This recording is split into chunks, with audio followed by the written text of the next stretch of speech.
Bom dia, professor Rafael, professor de História, conteúdo do nono ano, Ensino Fundamental 2, Aira Vargas, primeira parte. Vamos comentar um pouco a respeito sobre a sociedade brasileira no início do século XX. A sociedade essa que está passando por diversas transformações, não só na sua economia, com as indústrias em crescimento, o café, né? E vamos falar um pouco sobre a população urbana que está se formando nesse Brasil do início do século XX, tá? População urbana formada por ex-escravizados esses que após décadas da abolição da escravatura continuam excluídos, né, e discriminados da sociedade brasileira, ok? Além dos ex-escravizados, temos os operários que vão estar presentes nas fábricas, ok, amiguinhos? Fábricas essas que vão ter péssimas condições de trabalho que vão levar a que muitos desses operários reivindiquem por melhores condições de trabalho, ok, amiguinhos? Também, além dos operários, vão ter os industriais. Industriais esse que no Brasil do século XX vão ser muitos deles muitos imigrantes que vão estar vindo de outros países, né? E esses vão buscar com o governo apoio para desenvolver suas indústrias, ok, amiguinhos? E além desses, temos as classes médias, também formados por diversos funcionários públicos, profissionais liberais, né, comerciantes em geral. E esse grupo, quando alcança um maior poder aquisitivo, tenta buscar maior atenção do governo, ok? Além da sua participação política. Além da classe média, temos os militares, ok, galerinha? Militares esses que vão estar insatisfeitos com as políticas que vão favorecer a agroexportação, principalmente o café e os cafeicultores e a sua elite oligárquica do café. Beleza, galera? Tranquilo? Aqui é um exemplo, é uma imagem que mostra os operários próximos a uma fábrica, né? Se eu não me engano, essa fábrica é em São Paulo, posso estar enganado. Aqui mostra muitas crianças, tá? Crianças presentes no trabalho nas fábricas, ok, galera? Além disso, podemos falar um pouco sobre o modernismo brasileiro. O modernismo brasileiro que vai surgir com jovens artistas do início do século XX, tá? E esses artistas vão tentar mostrar para o mundo as peculiaridades do Brasil, ok?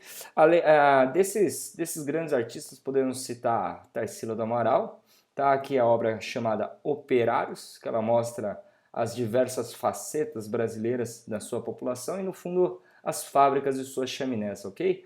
Além dessa obra, a gente pode comentar também da Semana de Arte Moderna, Semana de 22, tá? Foi um grande evento que tentou trazer ao público diversas apresentações, diversas exposições de arte, ok? Trazendo um pouco do que estava acontecendo lá fora, tá? Principalmente na Europa em relação às artes, ok? Aqui é um exemplo de um convite no Teatro Municipal, tá? Na Semana de Arte Moderna de 22, dia 17 de fevereiro, Semana de Arte Moderna, com o concurso de Vila Lobos, ok? Um grande músico, tá? Brasileiro. Além disso, a gente pode falar na literatura de Oswald de Andrade, ok, galerinha? Dando sequência aqui, temos também parte dessa sociedade brasileira formada pela população rural. A população rural que vai se concentrar muito no interior desse Brasilzão. Brasil esse muito que ainda sofre com o domínio das grandes tradições rurais, principalmente dos coronéis, ok, turminha? Coronéis esses que ainda exerciam muito poder nas cidades do interior do Brasil, tá? Além deles, temos os líderes religiosos, tá? Líderes religiosos que vão exercer muita influência sobre a população. Muitos desses líderes religiosos pensando geralmente nas melhores condições da sua população, ok, turminha? Dentre desses líderes religiosos, podemos citar o Padre Cícero, ok? Além desses, temos os trabalhadores do campo, tá? A boa parte dos camponeses, tá? Temos os seringueiros na região norte do Brasil e também os mineiros. Tá? Além disso, os vaqueiros que trabalham com a criação de vacas, mulas e bois, ok, turminha? Além disso, muitos desses profissionais eles tinham extensas jornadas de trabalho, começavam ainda à noite, 4 horas da manhã, e iam se encerrar no final do dia, ok, turminha? Aqui é um exemplo de um seringal, é um depósito, aí que você está vendo é o látex concentrado, essas bolas, essas esferas, tá? E aqui ao lado um pouco da vida dos seringueiros, para você ter uma ideia com a condição de vida um tanto quanto rústica dessas pessoas, ok, turminha? Agora vamos à correção das atividades, página 316, página 317. Atividades da página 316, primeira questão, qual era o principal grupo beneficiado pelo governo federal durante a Primeira República? Bem, o principal grupo beneficiado durante a Primeira República, conforme havia comentado, são os grandes produtores de café. Tranquilo, turminha? A política do café ainda continua sendo a principal política desse governo, ok, turminha? Dando sequência, leia as frases a seguir e assinale que não apresente afirmações verdadeiras. Depois corrige a frase incorreta. Bem, dentre todas as frases incorretas, a única que era apresentada era essa. Entre os militares brasileiros não havia insatisfação com o governo da Primeira República. Turminha, pelo contrário, né? A correção da resposta: entre os militares brasileiros havia sim grande insatisfação com o governo da Primeira República. Tranquilo essa questão? Sem problemas, né, turminha? Acredito que vocês não tenham tido grandes dificuldades. A terceira questão: na década de 1920, como estava organizada a população brasileira? Bem, foi aquilo que foi dito anteriormente, era para você explicar sobre as populações rurais e urbanas, e a resposta seria essa: durante a década de 1920, a população brasileira estava organizada de acordo com suas antigas tradições. Nelas, os grandes proprietários rurais eram poderosos, exercendo grande domínio sobre a população. Além deles, os líderes religiosos tinham influência sobre a população rural, que era formada principalmente por camponeses, vaqueiros, mineiros e seringueiros. Tranquilo, galerinha? Sem grandes problemas. Próximas questões da página 317. Vamos lá? Era para ler o texto a seguir sobre a Primeira República e depois responder as questões. Bem, é o texto da Adriana Mota Lopes, tá? História do Brasil. O que ele está falando? Está contando um relato um pouco do Brasil nesse início do século XX, nessas duas primeiras décadas, a respeito um pouco do café, né? A respeito um pouco das indústrias e as tais oligarquias que viviam sobre o sistema político brasileiro. Ok? A primeira questão, de acordo com o texto, o que era a novidade da República? Das três alternativas, a grande novidade era a indústria. Tranquilo, turminha? Sem grandes novidades, né? A segunda questão, onde a maior parte da população brasileira morava nesse período? Bem, turma, grande parte da população brasileira ainda vivia no campo, ok, galerinha? Espero que vocês não tenham tido dúvida com essa questão. A maior parte da população brasileira ainda vivia no campo, ok? Próxima questão, qual foi a política adotada pelos grandes cafeicultores brasileiros após a queda do preço do café no final do século XIX? Bem, qual foi a grande política adotada por eles? Passaram a pressionar o governo a assumir uma política de valorização do café, ou seja, eles queriam que o governo pagasse mais pelo café. Ok, galerinha? E por último, quem era o grande prejudicado pela política de valorização do café?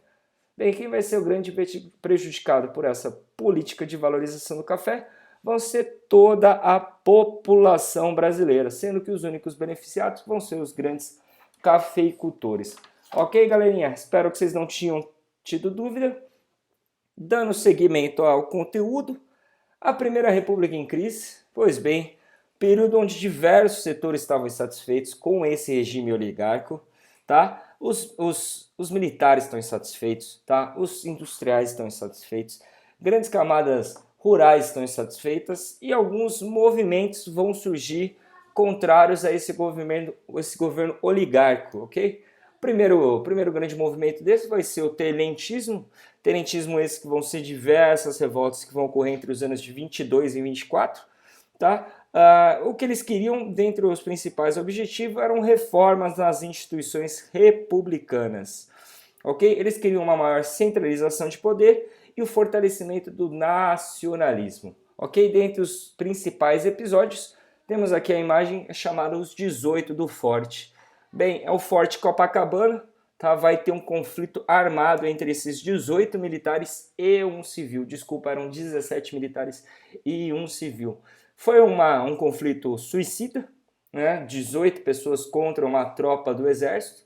apenas 2 sobreviventes, ok? Infelizmente, essa tragédia, mas serviu de muito exemplos para outros movimentos, principalmente a Coluna Prestes, ok? Coluna Prestes vai ser um percurso que diversos militares, a partir do ano de 1924, que vão se rebeliar no Rio Grande do Sul, vão partir em torno do Brasil e mais algumas cidades em 3 países, ok, turminha? Olha só na imagem, a Coluna Prestes vão correr durante os anos de 24, 25, 26 e 27. Eles percorrem mais de 25 mil quilômetros, tá? Foram mais de 50 batalhas sem nenhuma derrota, ok? E eles se iniciam em dezembro de 24, como havia dito, no Rio Grande do Sul, e vão se encerrar na Bolívia. Ok, turma? Além desses 2 grandes problemas da Primeira República, tá? A gente vai ter a crise de 1929, tá? O chamado crash na Bolsa de Valores de Nova York e as suas consequências no Brasil. Bem, o Brasil, por ter adotado uma política de valorização do café, a partir do momento que o mundo está numa crise financeira, acaba se cortando muitos supérfluos, alguns custos supérfluos, né? E o cafezinho brasileiro, que foi bem aceito no paladar do mundo inteiro, é um dos primeiros a ser cortado. Pois bem, essa política do café levou a uma desvalorização do café no preço mundial e, consequentemente, uma grave crise financeira do Brasil, tá? E, consequentemente, se você observar os dados, tá, em setembro de 29, tá, uma saca de café custava 28,5 dólares e 2 anos depois passou a custar 8 dólares. Bem, essa defasagem de valores, quem começou a bancar foi o governo brasileiro e, como resultado, temos a queima de café. Aqui é uma imagem mostrando próximos da ferrovia. Do lado esquerdo são montoados de café em chamas. Ok? Foi isso o que o governo brasileiro acabou adotando como política. Isso gerou com certeza diversas movimentações contrárias ao governo. Ok, galerinha? Espero que com isso tenha tirado suas dúvidas. Nos vemos na próxima semana. Se gostou do vídeo, dá um like ali embaixo. Valeu, até a próxima!